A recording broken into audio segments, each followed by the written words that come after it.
नमस्कार दोस्तों, आप देख रहे हैं खबर एचपी और आइए वक्त हो गया हिमाचल प्रदेश के ताजा और बड़ी खबरों को जानने का। बताएंगे सभी खबरें एक एक करके एवं विस्तार से। उससे पहले आप हिमाचल प्रदेश के किस जिले से न्यूज को देख रहे हैं कमेंट बॉक्स में कमेंट करें। साथ ही सभी खबरों से अपडेट रहने के लिए चैनल को भी सब्सक्राइब करें और बेल आइकन को जरूर दबाएं। तो दोस्तों चलिए शुरू करते हैं आज की पहली बड़ी खबरें।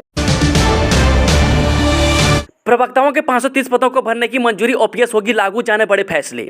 जे मुख्यमंत्री ठाकुर सुखविंदर सिंह सुक्खू की अध्यक्षता में गुरुवार को आयोजित की गई हिमाचल प्रदेश मंत्रिमंडल की बैठक में कई बड़े फैसले लिए गए। वहीं मंत्रिमंडल ने सीधी भर्ती के माध्यम से विभिन्न विषयों के प्रवक्ताओं के 530 पद भरने का निर्णय लिया गया। साथ ही कैबिनेट ने ओपीएस को लागू करने का फैसला लिया है। वहीं बता दें कि पुरानी पेंशन स्कीम यानी ओपीएस को बहाल करेंगे। न्यू पेंशन स्कीम में शेयर जाना बंद होगा। वहीं ओपीएस को लेकर राजस्थान और छत्तीसगढ़ का अध्ययन करने के बाद ही मंत्रिमंडल में मंजूरी दी गई है।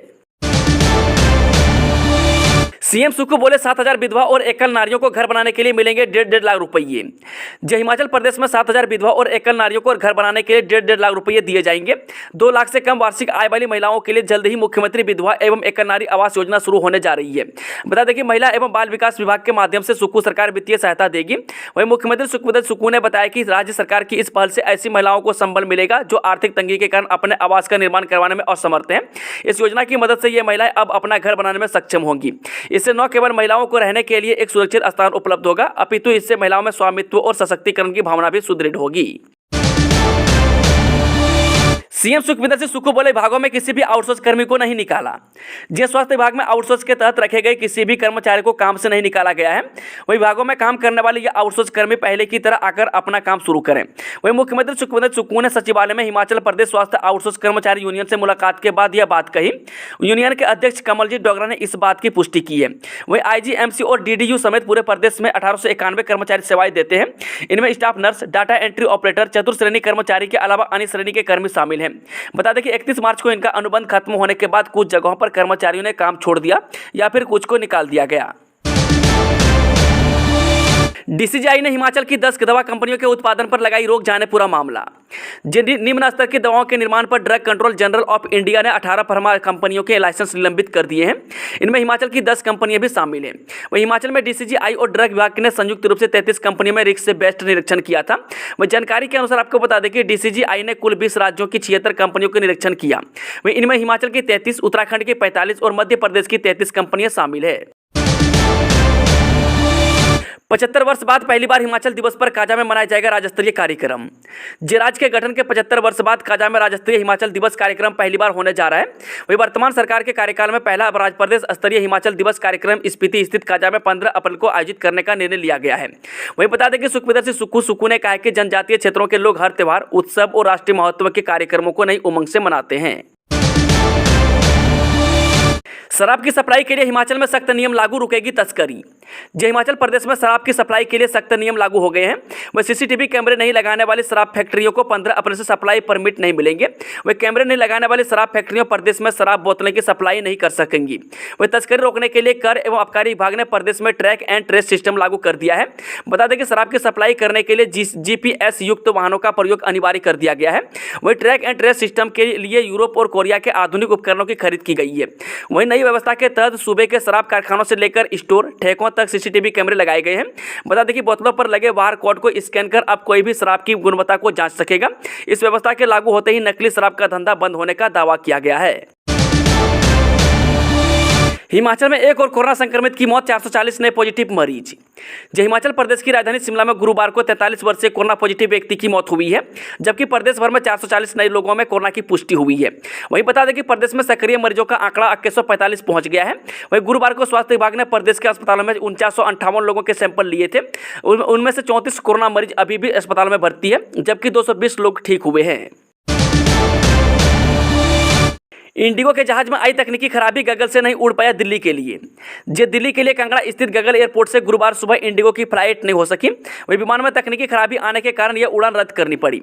बता दें कि इंडिगो का जहाज गगल एयरपोर्ट पर ही खड़ा है, जिसे शुक्रवार को इंजीनियर आने के बाद ही ठीक किया जाएगा। वहीं इंडिगो की दूसरों उड़ान भी दिल्ली से गगल न आने के कारण सुबह से दिल्ली जाने का इंतजार करे सवारियों करीब 4.5 घंटों के बाद स्पाइस जेट से दिल्ली पहुंचे। एचपीयू ने यूजी की 16 परीक्षाओं की तिथियों में किया बदलाव। जी, हिमाचल प्रदेश विश्वविद्यालय ने स्नातक डिग्री कोर्स के पूर्व में जारी परीक्षाओं के शेड्यूल में बदलाव किया है। वही विश्वविद्यालय ने स्नातक बीए, बीएससी, बीकॉम प्रथम, द्वितीय और तृतीय वर्ष की 16 परीक्षाओं की तिथियों में बदलाव किया है। बता दें कि इसकी अधिसूचना जारी की विश्वविद्यालय की वेबसाइट पर विस्तृत जानकारी उपलब्ध कराई गई है। वही परीक्षा नियंत्रक डॉक्टर JS नेगी ने जारी अधिसूचना में परीक्षा शेड्यूल में किए गए बदलाव के लिए कुछ परीक्षाओं की तिथियों के क्लैश होने और राजधानी शिमला में नगर निगम चुनाव को कारण बताया है। 4 माह बाद शुक्रवार से शुरू होगी चूड़ाधार यात्रा, खुलेंगे मंदिर के कपाट। जय हिमाचल प्रदेश के पवित्र स्थल चूड़ाधार चोटी की यात्रा 4 माह बाद शुक्रवार को संक्रांति के पावन मौके पर शुरू हो जाएगी। वह संक्रांति के दिन ही सिरगुल महाराज मंदिर के कपाट खुलेंगे, जहां अब श्रद्धालु पूजा अर्चना कर सकेंगे। वहीं चूड़ाधार में 4 माह से बंद ढाबे और दुकानें शुरू हो जाएंगी। वह यात्रियों के ठहरने के लिए मंदिर की सराय में व्यवस्था शुरू होगी, लेकिन लंगर सेवा शुरू होने तक यात्रियों को खाने पीने की व्यवस्था फिलहाल ढाबों में ही करनी पड़ेगी। बिजली परियोजना प्रबंधन ने वाटर सेस के लिए आवेदन नहीं किया तो लगेगा जुर्माना। जी हां, हिमाचल प्रदेश सरकार ने वाटर सेस लगाने के नियमों की अधिसूचना जारी कर दी है। इसमें प्रावधान किया गया है कि अगर बिजली परियोजनाओं के प्रबंधन ने वाटर सेस के लिए आवेदन नहीं किया तो उन पर पेनल्टी लगाई जाएगी। इसके लिए निर्धारित प्रपत्र पर इसके लिए गठित आयोग के पास आवेदन करना होगा। वहीं आवेदन के लिए निर्धारित प्रपत्र भी जारी किया गया है। MBBS प्रथम वर्ष का परिणाम घोषित, पहले 3 स्थानों पर लड़कियों का कब्जा। जी, MBBS के प्रथम वर्ष का परीक्षा परिणाम घोषित हो गया है। अटल मेडिकल एंड रिसर्च विश्वविद्यालय नेरचौक मंडी ने यह परीक्षा परिणाम वेबसाइट पर डाल दिया है। इसमें अभ्यर्थी अपना रिजल्ट देख सकते हैं। और करीब 700 प्रशिक्षुओं डॉक्टरों ने परीक्षा दी थी। इनमें करीब 600 पास हुए हैं। वहीं 80 की रीअपियर आई है। वहीं 20 ग्रेस मार्क्स से पास हुए। परीक्षा परिणाम में भी लड़कियों ने ही अधिकतर अंक हासिल किए हैं। हिमाचल तकनीकी विश्वविद्यालय बीटेक बी फार्मेसी में दाखिले के लिए मांगे आवेदन, इस दिन होगी प्रवेश परीक्षा।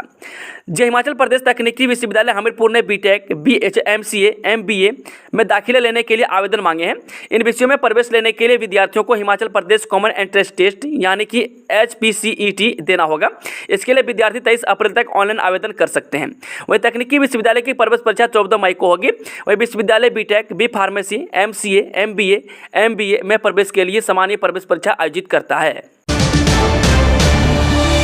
पोंग बांध में सौर ऊर्जा से चलेंगे हाउस बोट और शिकारें। जे पोंग बांध में शिकारें चलाने के लिए राष्ट्रीय वन्य जीव अभ्यारण्य बोर्ड को प्रस्ताव भेजा गया है। अब केंद्र से मंजूरी मिलने के बाद पोंग बांध में शिकारें चलाने की स्थिति साफ हो सकेगी।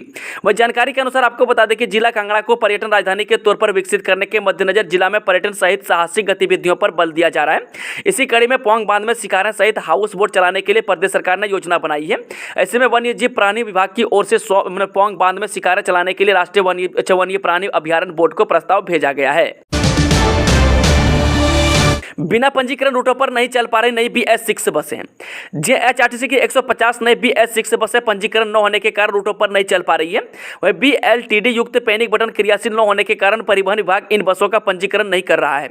वही HRTC ने करोड़ों की लागत से 150 बसों को खरीदा है, लेकिन इन बसों के रूटों पर न उतरने से लोगों को खटारा बसों में सफर से छुटकारा नहीं मिल पा रहा है। बता दें कि 1 अप्रैल से HRTC के 15 साल उम्र पूरी हो चुकी 112 बसें रूटों से हटा दी गई है और नई खरीद बसें भी रूटों पर नहीं चल पा रही है। कीरतपुर नेरचौक फोरलेन की अलाइनमेंट में बदलाव की सरकार को सौंपेगी रिपोर्ट, कई अफसर नपेंगे। कीरतपुर नेरचौक फोरलेन की मूल अलाइनमेंट में किए गए बदलाव में शामिल अफसरों पर गाज गिर सकती है। अलाइनमेंट में किए गए बदलाव की जांच करवाकर इसकी गोपनीय रिपोर्ट मंडलायुक्त मंडल मंडी ने 4 अप्रैल को प्रधान सचिव राजस्व को भेज दी है। वहीं उपरोक्त परियोजना की मूल अलाइनमेंट को राष्ट्रीय राजमार्ग प्राधिकरण ने केंद्र सरकार की मंजूरी के बिना बड़े स्तर पर बदल दिया था।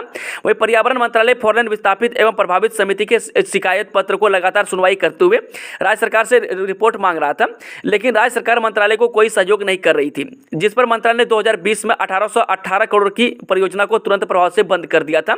इसके बाद परियोजना निदेशक मंडी ने बिलासपुर और मंडी के उपायुक्तों से बदलाव की जांच करने का आग्रह किया।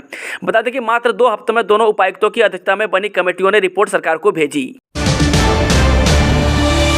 JOIT पेपर लीक मामले में अनुपूरक चार्जशीट की दाखिल। भंग हो चुके हिमाचल प्रदेश कर्मचारी चयन आयोग के तहत होने वाली post code 965 JOIT paper leak मामले में बुधवार को SIT ने हमीरपुर न्यायालय में अनुपूरक चार्जशीट दाखिल कर दी है। इससे पूर्व 20 फरवरी को विशेष जांच दल ने इस मामले में न्यायालय में पहली चार्जशीट दाखिल की थी। वहीं उमा आजाद के खिलाफ न्यायालय में मामला चलाने की सरकार ने मंजूरी दे दी है। वही सरकार से निलंबित वरिष्ठ सहायक उमा आजाद के खिलाफ अभियोजन को मंजूरी मिलने के चलते न्यायालय में यह अनुपूरक चालान पेश किया गया है। राज्य स्तरीय कुश्ती प्रतियोगिता में चंबा के युवक ने जीता स्वर्ण पदक। जे कुश्ती प्रतियोगिता में स्वर्ण पदक जीतकर चंबा के रमेश कुमार ने राष्ट्रीय प्रतियोगिता में जगह बनाई है। 2 दिन पहले मंडी में हुई राज्य स्तरीय प्रतियोगिता के 48 किलोग्राम भार वर्ग में भावला पंचायत के द्रुडी गांव के रमेश कुमार ने स्वर्ण पदक जीता है। पहाड़ियों में फंसा बीड़ से उड़ान भरने वाला पायलट नियंत्रण खोने से हुई क्रैश लैंडिंग। जे पैराग्लाइडिंग के लिए विश्व प्रसिद्ध बीड़ बिलिंग से गुरुवार दोपहर को फ्री फ्लाइट के तौर पर उड़ान भरने वाला पायलट संसाल गांव की ऊपर की पहाड़ियों में फंस गया। बाद में घटना की सूचना मिलने पर बीड़ से गए बचाव दल ने पायलट को प्राथमिक उपचार के बाद सुरक्षित बीड़ तक पहुंचाया।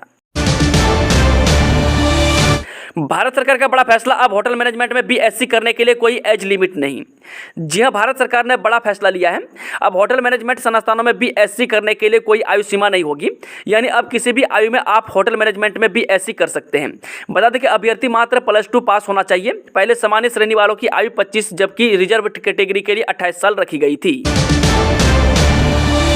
अगले माह से नहीं कटेगा एनपीएस कंट्रीब्यूशन, सरकार ने दी ओल्ड पेंशन की एसओपी को मंजूरी। 1,36,000 कर्मचारियों को मिलेगी ओल्ड पेंशन। जे हिमाचल में कर्मचारियों का अगले माह से एनपीएस शेयर काटना बंद हो जाएगा। वहीं मुख्यमंत्री सुखविंदर सुक्खू की अध्यक्षता में हुई कैबिनेट बैठक में यह फैसला लिया गया है। बैठक में ओल्ड पेंशन की एसओपी को मंजूरी दी गई है। इसके बाद अब सरकार द्वारा इस बारे में अधिसूचना जारी की जाएगी। वहीं हिमाचल में अब न्यू पेंशन की जगह ओल्ड पेंशन लेगी। सरकार ने ओल्ड पेंशन के लिए बनाए एसओपी को मंजूरी दे दी है। वहीं बता दें कि वित्त विभाग की ओर से यह एसओपी तैयार की गई थी, जिसको कैबिनेट ने फाइनल कर दिया है। इसके बाद अब हिमाचल में 2003 के बाद लगे कर्मचारियों का केंद्र सरकार को जा रहा एनपीएस कंट्रीब्यूशन बंद हो जाएगा। वहीं अगले माह से कर्मचारियों की यह कंट्रीब्यूशन बंद हो जाएगी। बता दें कि मौजूदा समय में कर्मचारियों के वेतनमान का 10% एनपीएस शेयर के तौर पर केंद्र सरकार के पास जमा हो रहा है। यही नहीं, हिमाचल सरकार भी 14% अपना हिस्सा इसमें जमा करवा रही है। बागवानी मंत्री जगत सिंह नेगी जेएसडब्ल्यू परियोजना के अधिकारियों को जमकर लगाई फटकार, जाने वजह। जे हिमाचल प्रदेश के जनजातीय जिला किन्नौर के मुख्यालय रिकांगपिओ में आज लोकल एरिया डेवलपमेंट यानी बैठक का आयोजन किया गया। इस बैठक की अध्यक्षता प्रदेश के बागवानी मंत्री जगत सिंह नेगी ने की। बैठक में मुख्य रूप से जिला के जल विद्युत परियोजना प्रभावित क्षेत्रों के पंचायत प्रतिनिधियों ने भाग लिया। इस दौरान जल विद्युत परियोजना प्रभावित पंचायतों के विकास कार्यों पर चर्चा की गई, जिसमें परियोजना प्रबंधन के मुख्य अधिकारियों से जगत सिंह नेगी ने विकास कार्य में प्रयोग हुए बजट का लेखा जोखा भी मांगा। शिमला के खड़ा पत्थर में बनेगी सुरंग, 2.84 किलोमीटर होगी लंबाई। राज्य सरकार ने केंद्र को भेजा प्रस्ताव। जिला शिमला के ठियोग कोटखाई हाट कोटी राष्ट्रीय राजमार्ग पर खड़ा पत्थर के पास भारी बर्फबारी होने के कारण सर्दियों में यह सड़क बंद हो जाती है। इससे सर्दियों में यहां यातायात प्रभावित होता है। इसके लिए सरकार खड़ा पत्थर के नीचे अब सुरंग बनाएगी। इसका एक प्रस्ताव केंद्र सरकार को भेजा गया है। वही सुरंग के निर्माण पर लगभग 250 करोड़ रुपये का खर्च आएगा, जिससे शिमला से रोहड़ू की दूरी भी 10 से 12 किलोमीटर कम हो जाएगी। शिक्षा विभाग में भर्तियों पर आज होगा फैसला, बद्दी से शिमला लौटे सीएम। आज दोपहर बाद कैबिनेट मीटिंग। जे मुख्यमंत्री सुखविंदर सुक्खू की अध्यक्षता में कैबिनेट की बैठक गुरुवार दोपहर बाद 3 बजे से सचिवालय में होगी। वहीं बुधवार शाम को हमीरपुर और बद्दी के दौरे के बाद मुख्यमंत्री शिमला पहुंच गए हैं। इस बैठक में शिक्षा विभाग की भर्तियों को लेकर फैसला हो सकता है, क्योंकि शिक्षा मंत्री खाली पदों पर एक स्टेटस रिपोर्ट कैबिनेट में रखने जा रहे हैं। इसके साथ ही क्लास 3 की भर्तियों को लेकर भी सरकार प्रक्रिया में कुछ बदलाव करना चाहती है। वही संभव है कि इस मामले में भी चर्चा हो, क्योंकि एक प्रेजेंटेशन कैबिनेट में इस बारे में हो चुकी है। वही स्वास्थ्य विभाग के आउटसोर्स कर्मचारी को लेकर भी कैबिनेट में फैसला होगा। बता दें कि अवधि पूरे होने के कारण इन्हें मेडिकल कॉलेजों से हटा दिया गया था, लेकिन कोरोना के बढ़ते मामले को देखते हुए सरकार इन कर्मचारियों को एक्सटेंशन दे सकती है। नादौन में जिंदा जला सरकारी शिक्षक, परिवार से अलग पास लगते कच्चे मकान में सोए थे अध्यापक। जी हमीरपुर जिला में एक सरकारी शिक्षक घर के अंदर जिंदा जल गया है। वही मामला हमीरपुर जिला के नादौन क्षेत्र का बताया जा रहा है। उपमंडल नादौन के अंतर्गत कांगू सब तहसील के चलेली गांव में कच्चा मकान गुरुवार सुबह तड़के 4 बजे के करीब अचानक आग से दहक गया। वही बताया जा रहा है कि सरकारी टीचर अशोक कुमार पुत्र हेमंत राम इस कच्चे मकान में अकेला ही सोया था, जबकि परिवार साथ लगते पक्के मकान में सोए थे। अभी तक आग लगने के कारणों का पता नहीं चल पाया है। बठिंडा मिलिट्री स्टेशन में फिर चली गोली, एक जवान की मौत। 2 दिन पहले लौटा था छुट्टी से। जी पंजाब में बठिंडा मिलिट्री स्टेशन में बुधवार तड़के हुई फायरिंग में 4 जवानों की शहादत की गुत्थी अभी सुलझी भी नहीं थी कि शाम करीब 4:30 बजे गोली लगने से एक और जवान की मौत हो गई। वही सेना के प्रवक्ता ने गुरुवार को बताया कि सिपाही अपने सर्विस हथियार के साथ संतरी ड्यूटी पर था। वही सिपाही के पास से एक ही हथियार का खोखा और कारतूस का डिब्बा मिला है। वही गोली का घाव दाहिने टेम्पोरल क्षेत्र के पास था। उन्हें तुरंत सैन्य अस्पताल को ले जाया गया, लेकिन उन्होंने दम तोड़ दिया। प्रवक्ता ने बताया कि सिपाही 11 अप्रैल को छुट्टी से लौटा था। मामला कथित तौर पर एक आत्महत्या के प्रयास लग रहा है। उन्होंने स्पष्ट किया है कि इसके मिलिट्री स्टेशन पर सुबह 4:30 बजे हुई घटना से कोई संबंध नहीं है। वोल्वो पर एचआरटीसी का बोल्ड फैसला, अब सिर्फ 3 स्टेशन से होगा संचालन। जय हिमाचल पथ परिवहन निगम यानी एचआरटीसी प्रदेश के सिर्फ 3 डिपो से ही वोल्वो स्टेशन से वोल्वो बसों का संचालन करेगा और रोटेशन के आधार पर वोल्वो बसें चलाई जाएगी। वहीं एचआरटीसी प्रबंधन शिमला, पालमपुर और कुल्लू से ही वोल्वो का संचालन करने जा रहा है। बता दें कि एचआरटीसी अधिकारियों का कहना है कि वोल्वो के बेहतर मैनेजमेंट और मेंटेनेंस को ध्यान में रखते हुए यह निर्णय लिया गया है। वाटर सेस को 1 महीने में रजिस्ट्रेशन, राज्य में सभी बिजली परियोजनाओं को नोटिस जारी। जय हिमाचल में स्थापित जल विद्युत परियोजनाओं पर वाटर सेस लगाने की प्रक्रिया शुरू हो गई है। वह जल शक्ति विभाग ने पब्लिक नोटिस जारी कर 1 महीने के समय सभी बिजली प्रोजेक्टों को रजिस्ट्रेशन के लिए दिया है। बता दें कि हिमाचल में ऑर्डिनेंस के माध्यम से लागू किया गया वाटर सेस 10 मार्च 2023 से लागू है और 1 महीने के भीतर सभी जल विद्युत परियोजनाओं को इस एक्ट की धारा 7 के तहत अपनी रजिस्ट्रेशन करवानी होगी। कोरोना पर अब घबराने की जरूरत नहीं, अगले 10 से 12 दिन में नॉर्मल हो जाएंगे हालात। जे पिछले कुछ दिनों से कोविड संक्रमण के मामले में लगातार इजाफा हो रहा है। देश के सभी राज्यों में संक्रमण की रफ्तार ज्यादा है। लोगों को डर है कि फिर से पहले जैसे हालात न हो जाएं। इसी बीच राहत की बात यह है कि जिस रफ्तार से मामले बढ़ रहे हैं उसी रफ्तार से ठीक भी हो रहे हैं। हालांकि संक्रमण बहुत तेज नहीं है। हिमाचल पर लग रहा है चिट्टे का कलंक, आए दिन मिल रहे नए केस, अब सलापड़ में पकड़ा युवक। JNH21 चंडीगढ़ मनाली पर सुंदरनगर के सलापड़ में 30 वर्षीय युवक को 14 ग्राम चिट्टे के साथ एंटी नारकोटिक्स फोर्स से कुल्लू की टीम ने गिरफ्तार कर उसके विरुद्ध NDPS एक्ट के तहत मामला दर्ज कर जांच शुरू कर दी है। वह जानकारी के अनुसार आपको बता दें कि एंटी नारकोटिक्स फोर्स टीम ने सलापड़ में नाकाबंदी कर रखी थी और हर आने जाने वाले वाहन की चेकिंग की जा रही थी।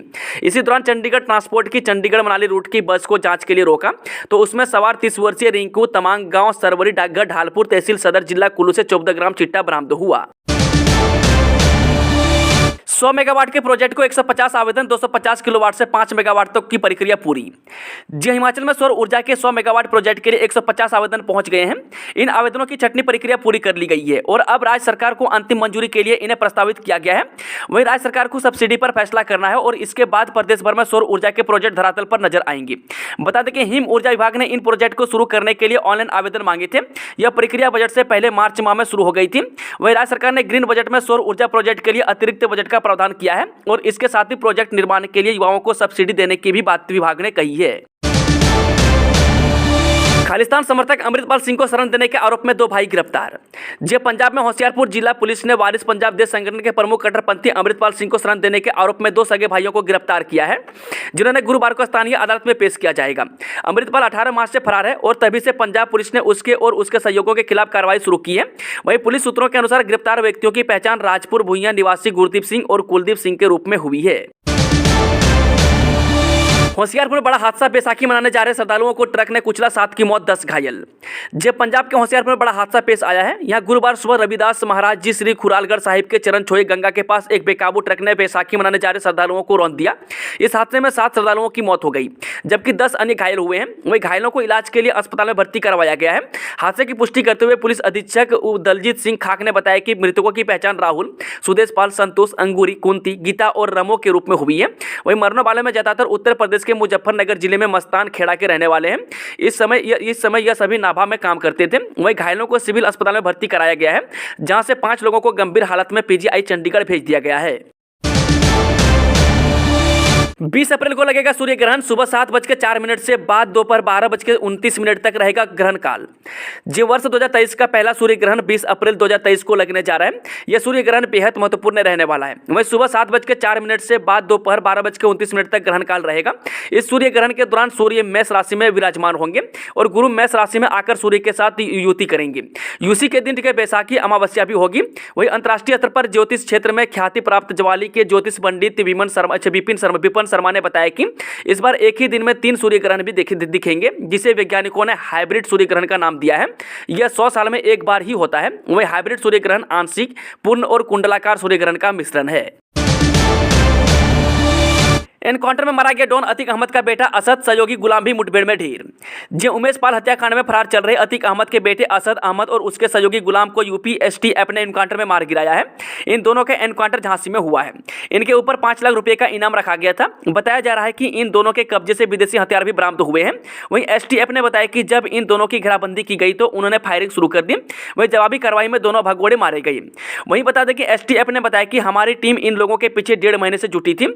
हर बार यह दोनों दोनों भागने में सफल हो रहे थे, लेकिन आज जाकर हमें बड़ी कामयाबी मिली है। वहीं यूपी एसटीएफ के एडीजी अमिताभ यश ने एनकाउंटर की पुष्टि की है। उन्होंने बताया कि इन दोनों के पास से विदेशी हथियार भी बरामद हुए हैं। चलिए वो चलता है शाम की आखिरी खबर। आज से शुरू होगी नामांकन प्रक्रिया। 2 मई को वोटिंग और 4 मई को मतगणना। नगर निगम शिमला चुनाव की तारीखों के ऐलान के साथ ही हर दल तैयारी में जुट गया है। इस बीच आज यानी गुरुवार 13 अप्रैल से नामांकन प्रक्रिया शुरू हो जाएगी। वहीं नगर निगम चुनाव को लेकर कांग्रेस और भाजपा ने कुछ उम्मीदवारों की सूची भी जारी कर दी है। बता दें कि नगर निगम चुनाव के लिए प्रत्याशी 13, 17 और 18 अप्रैल को नामांकन भर सकेंगे। इन तीनों दिन सुबह 11 से लेकर दोपहर 3 बजे तक नामांकन दाखिल किए जा सकते हैं। वहीं 19 अप्रैल को इन नामांकन पत्रों की जांच होगी, जबकि 21 अप्रैल तक प्रत्याशी अपना नामांकन वापस ले सकेंगे। वहीं 21 अप्रैल को ही प्रत्याशियों को सिंबल दिए जाएंगे। दोस्तों आज की शानदार खबरों का सिलसिला समाप्त होता है। अगर जानकारी पसंद आई तो वीडियो को लाइक, शेयर, चैनल को सब्सक्राइब जरूर करें और कमेंट बॉक्स में कमेंट करके बताएं कि आप न्यूज़ को किस जिले और पंचायत से देख रहे हैं। Thank you, all the best. जय हिंद, जय हिमाचल।